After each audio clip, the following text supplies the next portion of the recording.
What's up? What's up? How are y'all doing today? We coming in today to talk about your relationship with money.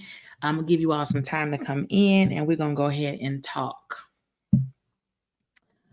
So I am been busy, super busy. Want to check in with you all, but I have been recording the Mindset to Millions course, and the student feedback has been so phenomenal. Like I just I honestly am overwhelmingly happy with the responses that I have received from the attendees from the Mindset to Millions course. If you're already checking in, go ahead and say where you're checking in from, um, and who we have here. So definitely let me know.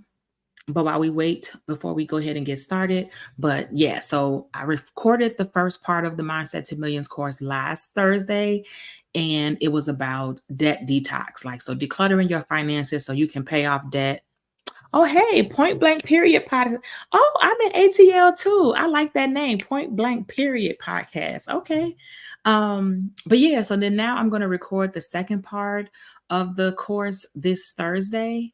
And it's going to be about budget brilliance and mindful money. So just working on your budget and working on the mental parts of what you do that might be sabotaging your own finances.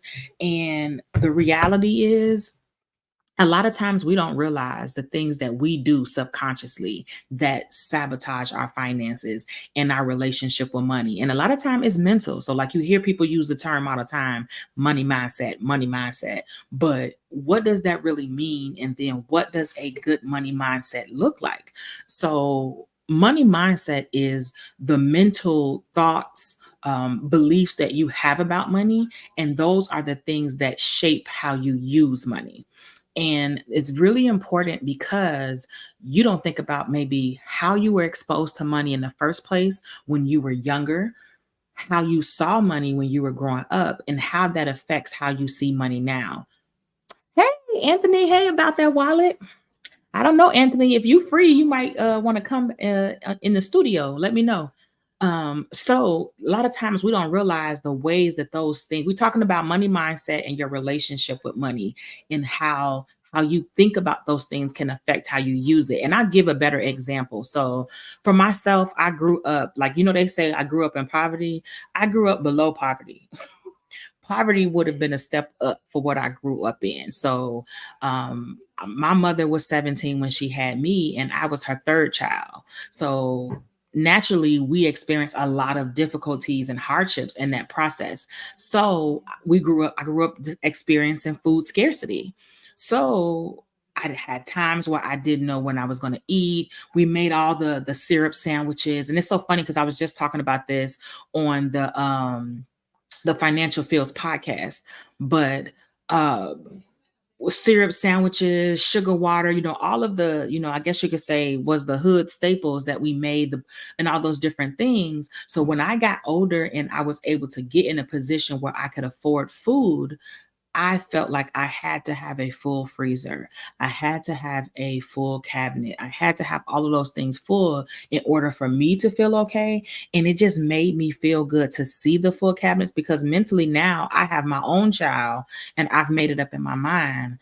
I'm not going to be in that predicament and my child's not going to be without. So that was one of the things that happened when I was younger, but it shaped the way I use money. So how did that affect my finances? I was wasting money on food because it was only me and my daughter. So who is eating this full drawer full of produce?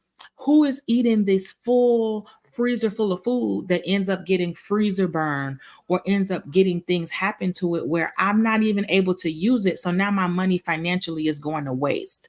So that's one of the ways, like that scarcity mindset is real. If you feel like you have to buy all of the things on the shelf because what if there's not any left, or what if it's not there when you come back and I have to get it now? A lot of those things make you spend money that you don't need to spend, which creates this relationship with money like this.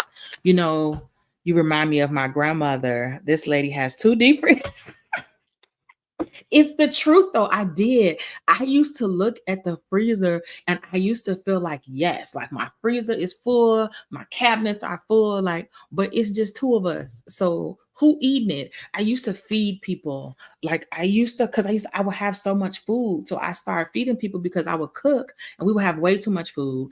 And I mean, you can only eat leftovers so many days in a row. I don't care, I would end up feeding like my male friends who were like single and didn't have a significant other and never got home cooked meals. I would feed them, which is fine. I'm not saying there's anything wrong with feed them, but when you think about it, the money that I was spending money I didn't have, charging on my credit cards, all to fulfill this imaginary need to have a full refrigerator. You see what I'm saying? So that's one of the ways that, or if you see money as only a way to pay bills, then that's all you're going to use it for. So as you get more money, you're going to create more bills because that's what money is made for. It's not made in your mind as a tool, which a tool is really what money is. Money is a tool that you can use to get where you need to go. And this is one of the reasons I came out with the Mindset to Millions course, because I wanted to create something that was straight to the point and really broke it down, and really, like, it has slides in this course, but there's a lot of pictures because I want you to see and visually take in the concepts and be able to understand it. So one of the things that I talk about is the different tactics that they use to get you to spend. And I don't know if you saw the Boujee budgeter, she talked about the book Why We Buy. But a lot of times your relationship with money, let me give you another example. A lot of times your relationship money will cause you to spend money. Sometimes your hyper independence can cause you to spend money and keep yourself broke. Like, let's just talk about that. Let's just talk about some of the habits that we have that keep us broke and we don't know that it keep us broke. So hyper independence, which is feeling like we have to do everything ourselves, not accepting help from others, and feeling like we are the only person whom we can depend on, and the only person who can ever do it right. Nobody else can ever do it right. If they do it, no, they can't do it right. I got to do it behind them. How to Sell to the Negro. Ooh, that sounds like a good book. So that's a good book. I'm going to read that one. I haven't read that one, but How We Buy is one that I have. So I'm going to put that one, add that to my list, because I have like 2 hours left in the book that I'm thinking about.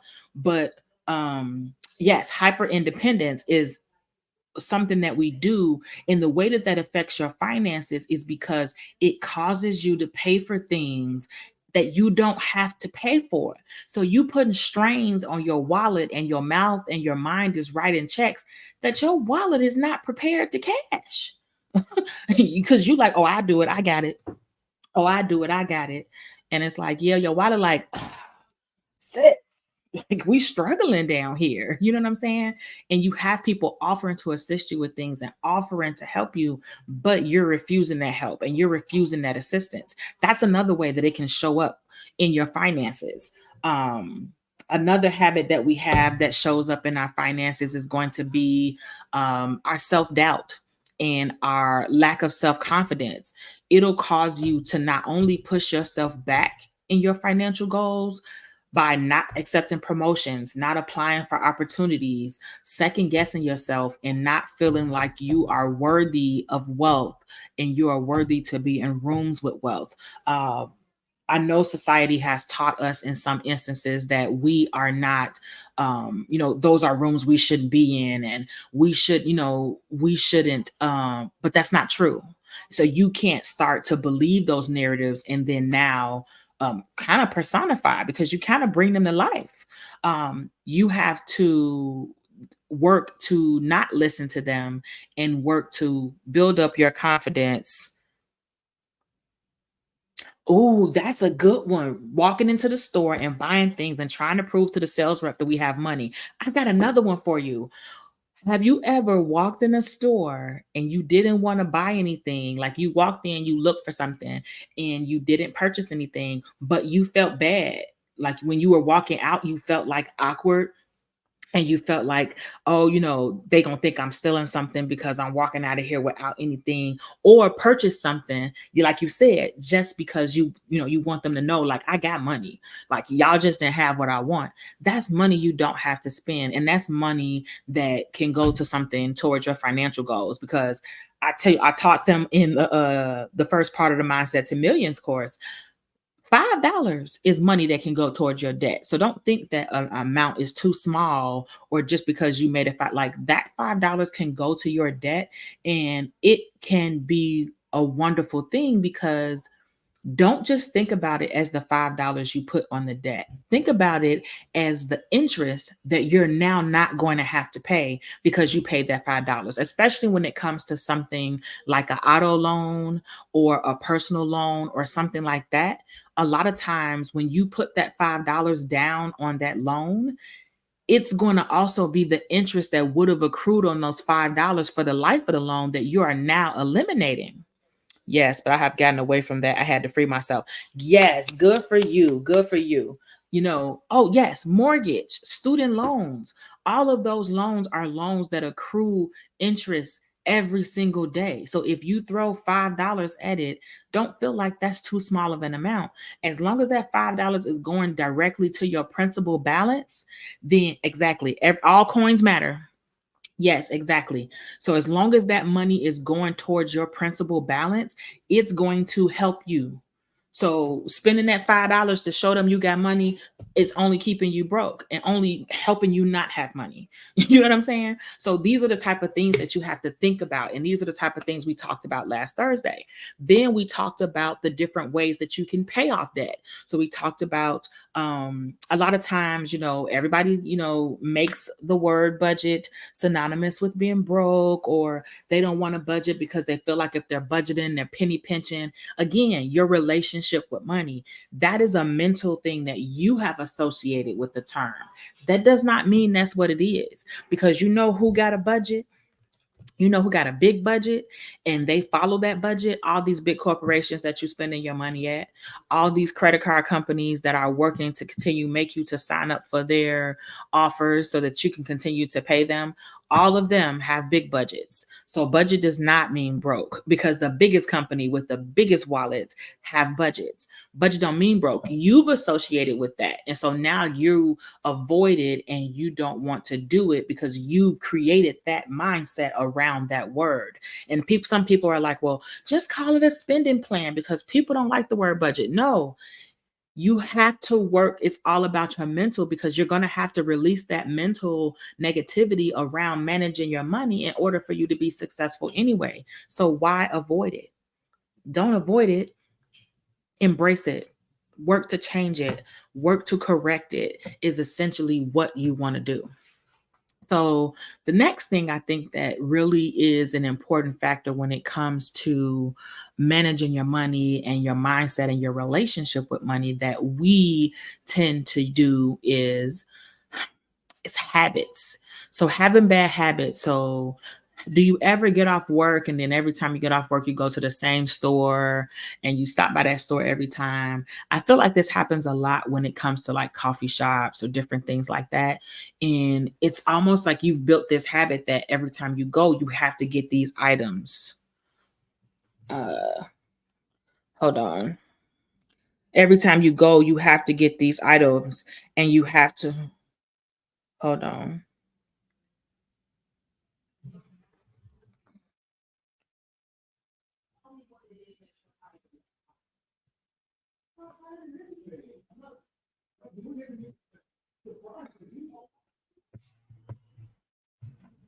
But yeah, so I think that that's one of the re sorry, Raquel is sending me a message. I guess Raquel is having issues getting on there.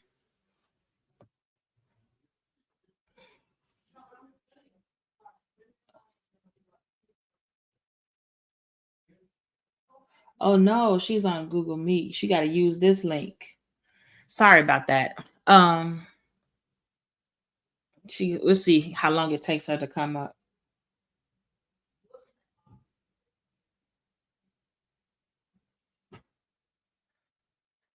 Sorry about that.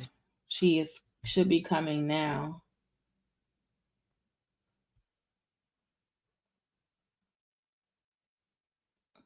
But yeah, so one of the other things that we do is create habits. And we create habits like, say, for example, every time you go in the store, you have these certain things that you have to purchase every time you go in the store. So now you're spending money, spending money, spending money.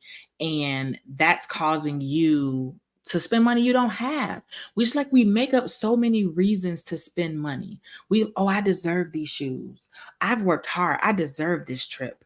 I've worked hard. I deserve this, or I deserve to go on this because I did this, or like all of these excuses or reasons that we create about what we deserve or why we deserve it, but we don't really associate that deserve when it comes to financial stability, or we don't put that deserve when it comes to us being able to have wealth, or have your emergency fund. Say, I deserve a full emergency fund, or I deserve to have wealth. I deserve to live a life of abundance. We typically associate I deserve when it comes to spending money or buying things that we're not supposed to spend, that we probably can't afford to spend because we feel like, oh, well, I worked hard, so I deserve this.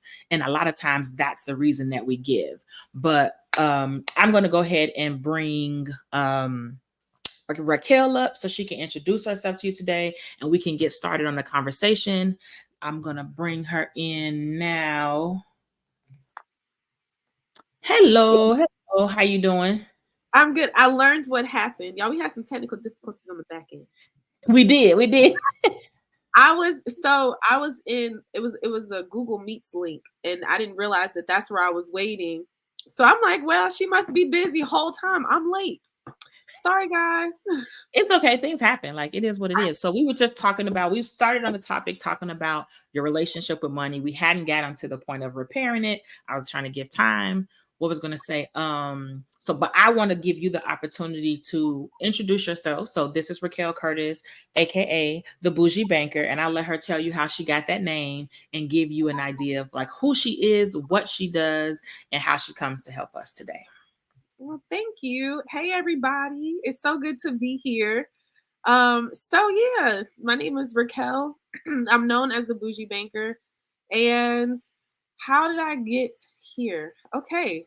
Uh I started out in corrections. I actually was a correctional officer. And unfortunately, while I was pregnant with my daughter, an inmate fell on my stomach. And so I was placed on bed rest for the duration of that pregnancy. After that, I became a stay-at-home mom. And while I loved being that, the issue that I struggled with is I felt like I was no longer growing as an individual. And so, we wanted my daughter to go to daycare. We couldn't afford for her to go there. So I had a degree, but I took a job and I was making $7.25 an hour working in that daycare. And I started paying attention to what the owners were doing. And I said, you know what? This does not seem that difficult. I'm sure that I can figure this out. So that's exactly what I did. I started taking classes. I opened up my own in home daycare, which later led to me having a women's only gym with childcare. And that was wonderful. I felt like I was an entrepreneur on top of the world. But unfortunately, due to a car accident, everything came crashing down. An 84-year-old gentleman, he ran a red light. I was T-boned. I was in a neck brace for 16 months. I was in a neck brace for 6 months. I had over 16 spinal injections. And at that point, I lost my gym. All my bank accounts, they closed out in the negative. I couldn't work. I couldn't work out. And so at one point where I felt like I was on top of the world, we were reduced down to one source of income, but we had two income earner bills at that point in time.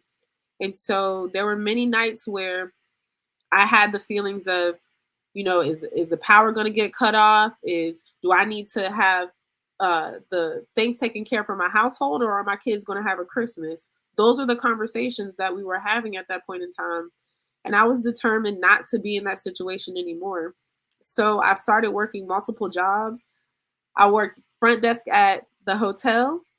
I sold life insurance, and I worked overnight doing security at FedEx. And I realized very quickly that I'm working so hard and I'm bringing in this money, but I have nothing to show for it. And I realized that the only thing that I was chasing was the lifestyle that I lost from owning my gym. I wasn't focused on building wealth. I wasn't focused on saving money. And I looked at my kids one day and I was like, I don't want this future for them.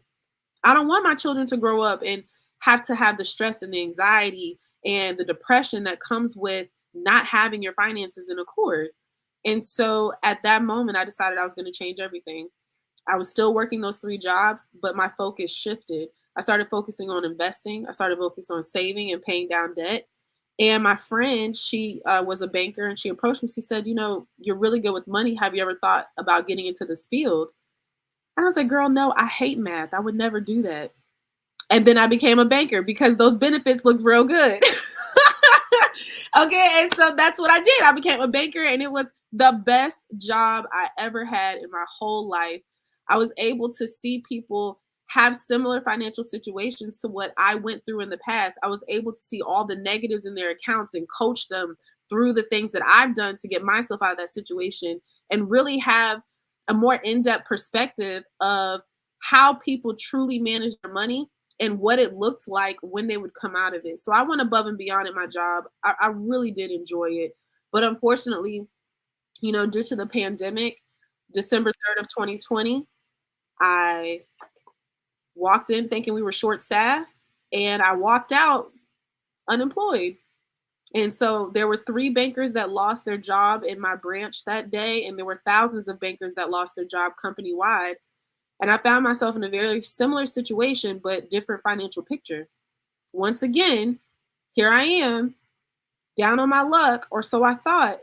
And by the time I lost my job, y'all, my savings, I had over a year's worth of savings. My investment accounts were healthy, and I was in a different position with a different mindset. So I said, okay, God, if I'm going to do this entrepreneur thing again, I'm going to do it to where I'm truly creating an impact. And so since December 3rd of 2020, I've gone out and I've helped thousands of people in the lane of financial literacy repair their relationship with money, be introduced to new concepts as it relates to just thinking about it more than just the numbers. And I'm currently in my doctoral program as we speak, and I'm focusing on income disparities and what that looks like culturally for us. And so it's been a journey, and I'm grateful to be here. Oh, and I wrote Mastering Your Money Mindset in that process. And this book sold in 7 countries. I don't know where it went. This book sold in 7 countries. And then I co authored another book that Les Brown wrote the foreword on, and it's entitled Money Talks. And that one was an Amazon bestseller. So I'm very grateful to be here.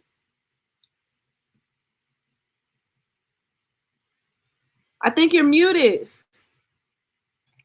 Yes, actually, I think that it is awesome. Congratulations on definitely working on your doctoral, because, baby, the work, like, I commend you, because I know that it is rough being in those books. But just listening to your journey and listening to your story as a whole, like you said, you kept ending up in the same situation where you needed to have that money mindset and have a good relationship with money. Because imagine if you didn't have the wherewithal to be able to pull yourself out of those different situations. And I think that that's very important.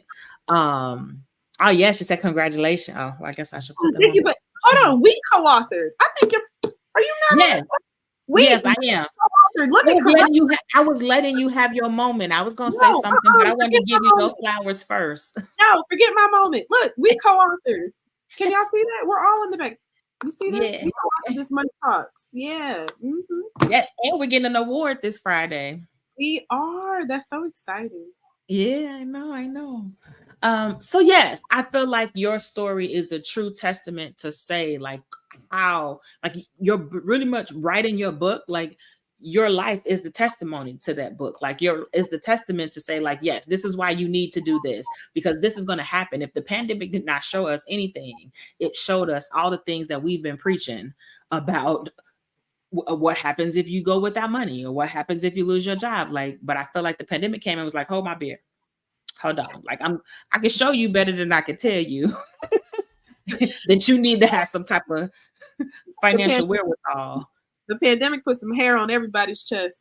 baby. Because you don't think you know anybody who did not, like, who was not affected in some way by the Abs- pandemic financially. I don't care abs- who, like, I don't care who, what, when, where. So let's get into it. So we're talking about how to prepare your relationship with money. Can you try to show your book again at the same angle you showed the Money Talks book? Yeah, I'm in my virtual background right now because it's dinner time for my kids, so I'm home. Let's see Okay. who wants to see So it. do it on the other side. Oh, see, there we go. Mastering your money mindset. So that's actually what we were talking about. And we were that's perfect. That's perfect. Okay. What made you decide to write the book? Like what did you feel like, okay, I'm going to write this book because it is this in this that I'm going to put in this book that people need to hear. You know what? This book actually came from a class that I taught for a year. And I was teaching this class once a week. And every time women would come in there, we would cry with no point on wearing eyelashes. Just forget it. We would cry. They would have, emotional breakthroughs. They would discover things that they hadn't even thought about regarding their relationship with money because people don't want to think about that. We want to think about the numbers. And so after teaching this class for a year, I was like, you know what, this is truly impactful. I wonder what's the next level that I can take this to. And so I always wanted to be an author, and I thought that would be the next best vehicle. And it's done amazing. It's sold in 7 countries. Nice. See, I definitely feel like um repairing your relationship with money is a journey. Yes. I feel like you said, people make it about the numbers and they make it about budgeting, and so they avoid it. But it's really a self awareness journey that takes you, like, it's not quick, it's No. not going to be fast. But what do you think is one of the first things that you should do? Like, okay, you realize you're at that awareness moment. Like the girl's going on an annual trip, and I know this year I just can't even fake it till I make it this year. Like I can't do it. I know I'm not going to be able to make it on this trip. And in this moment, I'm like, damn. You know how it is. I'm beating myself up. What is my first step that I take now to say, like, okay, next year I'm making it on this trip. What can I start doing? So I think when people think about that, like next year I'm gonna go on this trip, how much does this trip cost? We immediately go to how much it's gonna cost. You're not even thinking about what even got you to where you are right now to begin with. Why That's you why I can't said it go like on a that. trip? That's You exactly can't why I said it like that. right. So so busy being bougie, you forgot the budget. But the thing is, the thing is that when you are at that point of self awareness to say like I really messed myself up, the first question you should say is how did I even get here to begin with? Mhm. And when people do that, they say, all right, I'm gonna go look at how I've been spending my money. But I would ask you to say, after you look at that, ask yourself why you keep making the same type of compulsive decisions when it comes to your money that has gotten you here to begin with. And so when you go into your relationship with money, it's really about understanding how you operate in your own brain, right? Mhm. Why do you react the way that you do? Why is it that your immediate go to is to spend money, whether you're happy or whether you're sad? Or why are you emotionally attached to the dopamine effect of spending your money to celebrate or to pull yourself out of a bad feeling? And once you start wrapping your mind around that, then you can start asking yourself some deeper rooted questions like, am I operating with money the same way that I noticed my parents operated with money? Am I in a capacity to where I always saw them work really hard and never enjoy their money? And now here I am doing the same thing. And then you can really start to work to determine what needs to shift so that you can move yourself out of that. So you're not stressed about the trip that's coming next year because by the time you get your budget, you're so emotionally attached to it, to sticking to it, that when the trip comes next year, you don't have to worry about, oh, am I going to be able to pay my bills when I get back? Yes, you can be fine. Just fine. Yeah, so I think that the key part is asking those questions because sometimes, well, like we said, you avoid it and you thinking about just going on a trip the next year when you really need to be looking a little bit. That's why I said this is the one time, yes, you need to look back. You need to look in your past because you need to see, like you said, why am I doing this? Why am I spending this money? You said, why am I spending this money no matter how I feel? Why am I spending this money no matter whether I have it or not either? Like, I know I don't have it. I know it belonged to somebody else, and I'm still just can't help myself but to spend it. Like, Absolutely. that's something to look at. So now that I'm going through this journey, And I'm starting to look back and I'm saying, okay, ooh, because this is a scary thing to go back and look at those past purchases and those bank statements. Now that I'm doing this, what about now? I'm starting to get discouraged. I'm starting to look at this like I'm never not gonna be able to do this. I'm not, this is too much. And it was much easier when I was just blind to it. What do I do now to still, go on with that journey? I think when people get to the point to where they feel like they don't have the willpower, that's the part where the accountability and the support comes into play. But even when I felt like my back was against the wall and I was crying myself to sleep and I had the anxiety and the weight loss and all of this, I told myself if I can get myself into this, then I can get myself out of it. If I could pretend like the problem wasn't there and I dug myself deeper in the hole, then I can see myself getting out of it and mapping out what that looks like. So for me, it looked like bringing in additional income. For me, it looked like decreasing my expenses. But at some point, we have to stop playing victim to the mess that we cause. Mhm. Yes. So that's exactly. Oh, good question. I'm gonna ask that question. Okay, so that's a great idea and way to look at it, because I feel like it's really easy for us to start beating ourselves up. But like you say, at some point you gotta own up to it. Like, yeah, you did it, but what you gonna do about it? So I love looking at it that way. I'm gonna ask this question and then I'm gonna drop. So for those of you, like she said, she has a book that's out right now. I'm going to drop the link to the book in the chat. So if you want to go ahead and purchase that book, and you can learn more about her journey, of course. If I can get myself into this, I can get myself out. Exactly. Exactly. So what was your worst money mistake? Oh, my worst money mistake was so I was 18, right? Mhm. And I was in college. I went on a basketball and track scholarship, and my grandfather, I think it was my mom or my granddad, one of them, they did an excellent job of making sure that I had the authorized user situation set up. So when I Mhm. went to the bank and I was opening up a bank account, and they asked me, "Did you want to apply for a credit card?" I was like, "Sure." He's like, "Yeah, you're a student. You should apply for one." I was like, "Of course."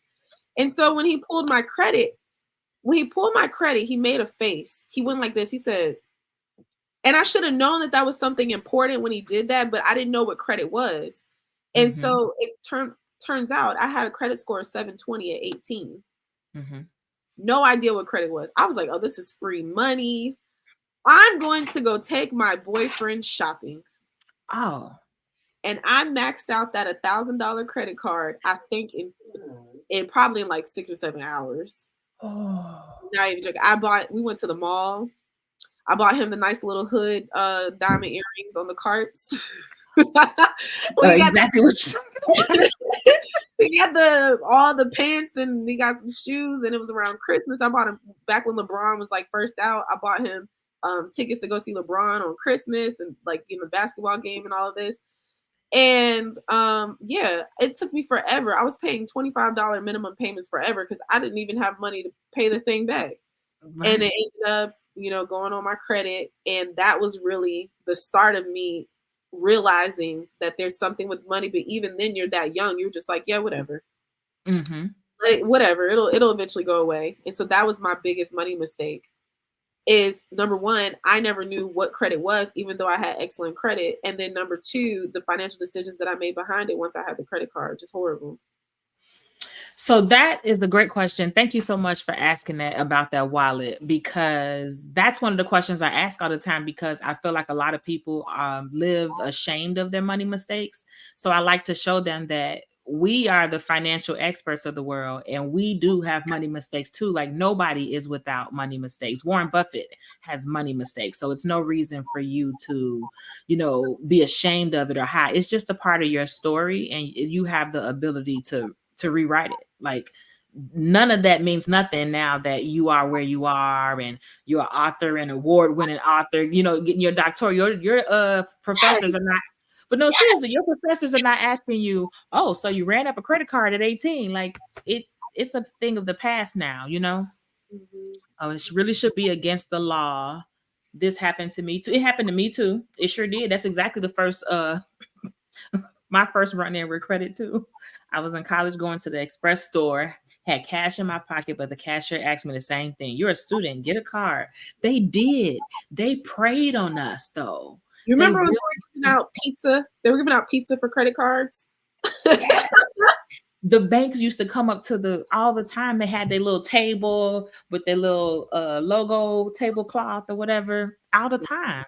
And Mhm. we didn't know. So I'm like, yeah, I'm like, well, I could walk out with this. I don't have to pay.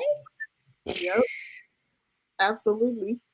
Oh, gotta go. Great live. I listened to the replay. All right. Bye, Anthony. But Bye. yes, okay. So now we working on our relationship with money. We working to, we want to make it to this girls trip next year. We got to make it to the annual girls trip.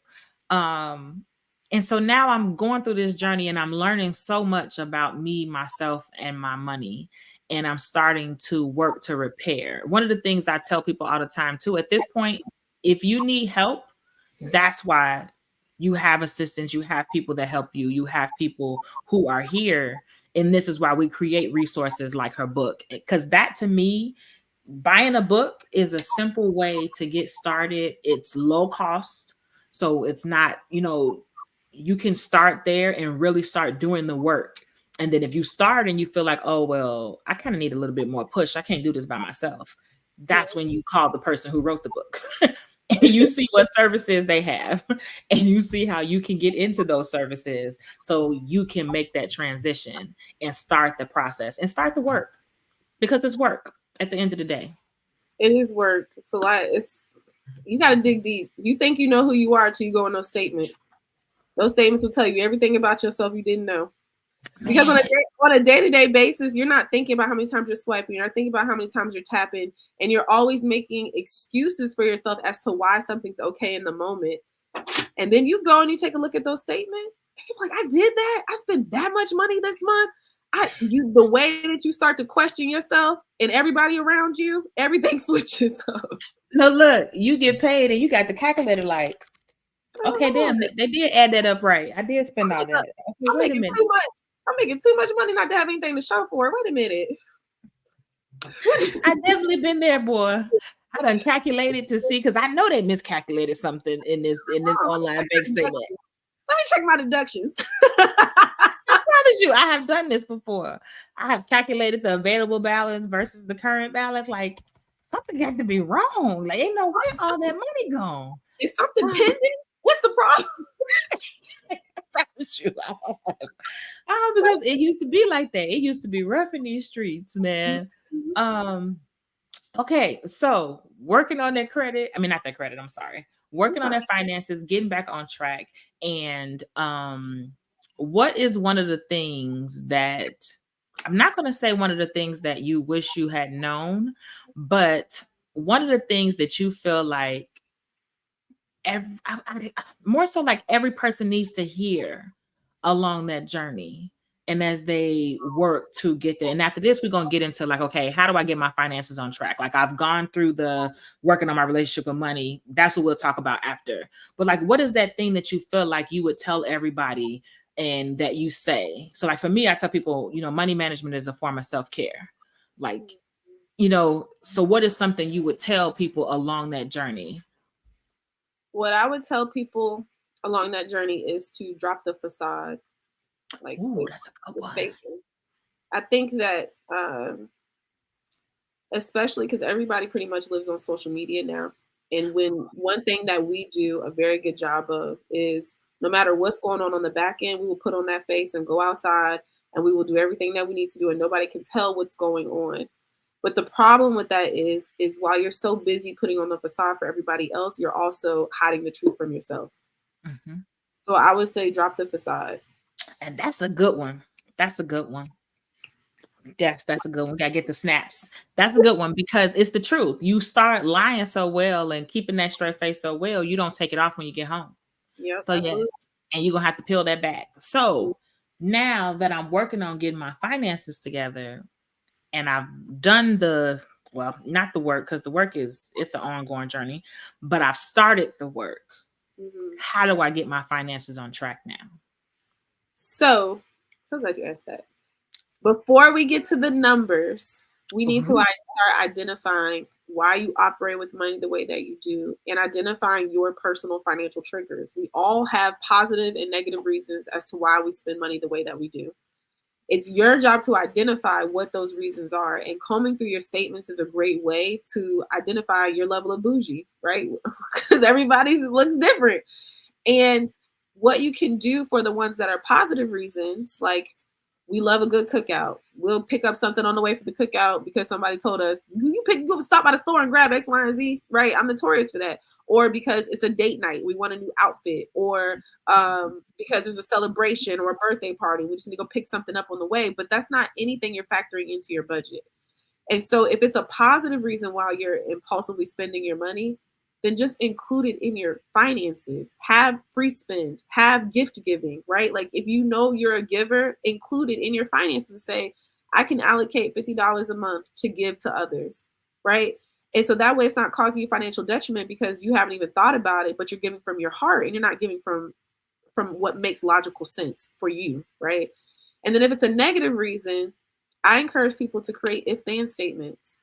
Because if you are chasing a temporary dopamine from spending your money because you feel bad or you're stressed or you're tired or what have you, then you need to create some if then statements. If I'm tired, then I'll meal prep ahead of time. If I'm stressed, then I'll have a nice warm bath. If or play my favorite song. So creating those helps you create healthy boundaries around those triggers so that you're not deviating from the bigger picture. Let me go to the next step. Okay. Then the Um, next step. Oh, go ahead. So then once you have that together, now you can create a more cohesive budget because most people, when they're doing their budgets, they're just including their shelter, they're including potentially their groceries, they're including car insurance, car note, credit card payments, but you're not thinking about the things that you're spending your money on day in and day out. Because to be quite frankly, nobody is going to work a job that's not going to cover their basic necessities. And the basic necessities are going to be the housing, the gas, the insurance. That's what it's going to cover. You're not thinking about all those other little decisions that you're making day to day. And those are the things that are the reason why you're not where you want to be financially. okay, so that's huge. She said a lot there. So, for one, creating the if and then statements is huge because you're replacing those negatives with positives and you're creating financial boundaries. Ooh. Like, I feel like that's a huge part that people don't have financial boundaries, and their lack of financial boundaries gets them in a lot of trouble. Um, it's okay to say, no, I can't, or no, I don't have a bottle of wine to bring. So, like, I'm not going to go to this event, or, sometimes I feel like we have trouble navigating that and being able to say that and say, like, because me, if I can't go or I'm working on something financially and I can't do it, like I supposed to, I actually love to travel. Anybody know me? I love to travel. I posted a thing today with all my trips that I took in 2023, which is a decent amount of trips. My friend is going to Brazil in March, where I wouldn't even have to pay room and board.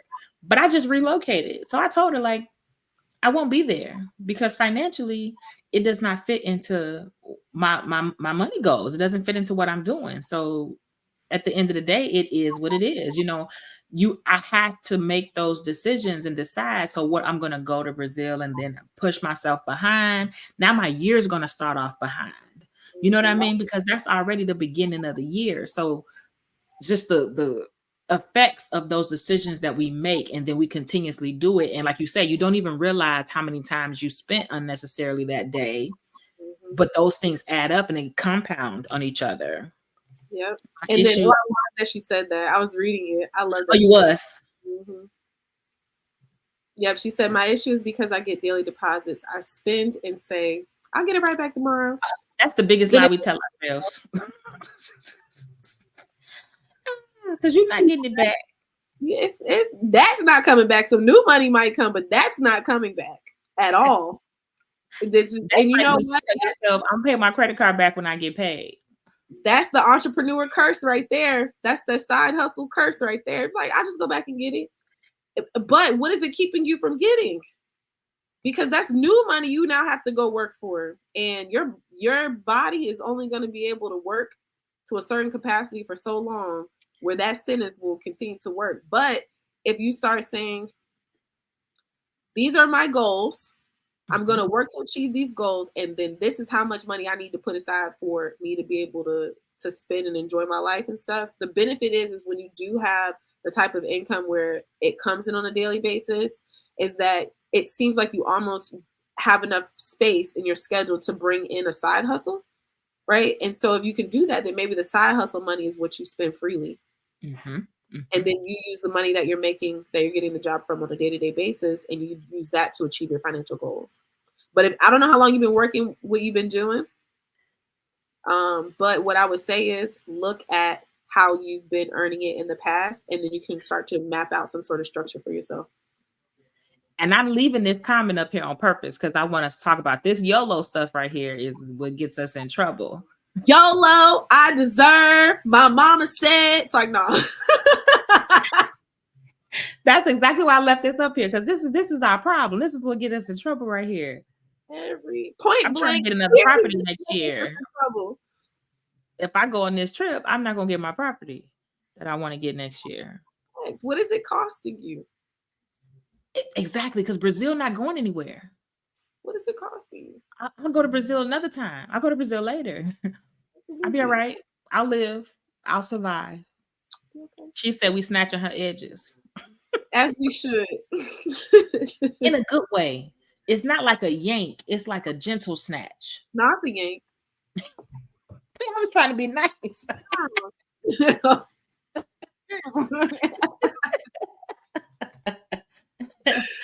Oh man, yeah. So as you see, it is just such a journey, and it is one that it is worth it because it is for you. So you show up for everybody else, and you show up and you make sure everybody else is good. You got to show up for you. Nah, it's Man. definitely a yank, and it hurts. Oh, Okay. You know what though? I'm so like on this mission right now. I just call it hashtag fighting 2053. We know what the data suggests. And as mm, equal as mm, we are, as educated as we are, as many businesses as we start, the data is piled up against us. it And is. so if I gotta snatch some edges, pull some Get tracks, that done. Hey, and some for the eyelashes, greater good. Look, let me get my gloves for the greater good. We we got to gonna do what do we got it. to do. Fighting to seriously though, it's true. The data, the systems, they all stacked against us. So that's the point. Like we're already fighting those systems. I don't need to get in my own way too. Hello. I don't need That's to what get in my own way. I got enough people getting in my way and blocking me and putting boulders and detours in front of me. I have to continue to remove them from myself. I don't want to be one of the people putting them in front of me. absolutely. That's what it really boils down to at the end of the day. And we end up being our own worst enemy because We we might do. not, we might look like the person who has it together in our family, but our pride won't let us appear to be anything else. So opposed to you taking a back seat and saying, let me get myself together, now you're constantly feeling like you have to show up as that person in your family, and it's only going to drive you further on the ground. It is, because I promise you, and it's not even only your family, it's your friends, it's people who knew you from high school, it's everybody. Because I hear that constantly. Big money, big huh? Ooh, Right, budgeted money, budgeted money, right, like thank budgeted you. money. Like you go out and you hang out, which I am not mad at you for hanging out. I spend mine on flights. We both have what we spend money on. It's just different things. That's all. That Absolutely. that's all it is. Y'all supposed to be taking a nap, but I'm so glad I found this channel. You both rock. Oh, awesome. I love it. I love it. But it's actually time for us to wrap it up. Again, I'm going to make sure I put her book in the chat, and I'm going to make sure I put it in the notes beneath the video. So definitely, if you want to go ahead and grab her book so that you can start your process, it sounds like you need to. I'm just saying. Come on, Um, get if you need the rest of your edges snatched so they can match, go ahead and me. I'm just saying. Um, so, and I want to make sure. Oh, okay. She said, please let me drop it again. yep. Okay, bam. Just dropped it again in the chat for you. Woo. Um, Oh, and I'm so sorry, may go I ahead. say this? I autograph every single book and I send them out, so it will have your name signed in the book as well. Nice, nice. That's a nice added touch too, and that's a nice personal touch. Oh, Uh, thanks. so can you tell them where to find you? Yes, so I can say this now. You can Google me, but Oh, oh, you can Google me, but you can find me on Instagram, the Boujee Banker underscore. But my profile is verified, so that should help you make the distinction. And then yeah, that's my platform. It's a Boujee Banker. It's it everywhere. yes. Mhm. So I appreciate you so much for coming in. I appreciate you giving us your time. We have had a wonderful session today, and we're going to wrap it up for the day. Let me get some content real quick. Don't go Oh, anywhere. absolutely. I gotta put this on my story. Of course. Okay, everybody on live and in the comments say cheese.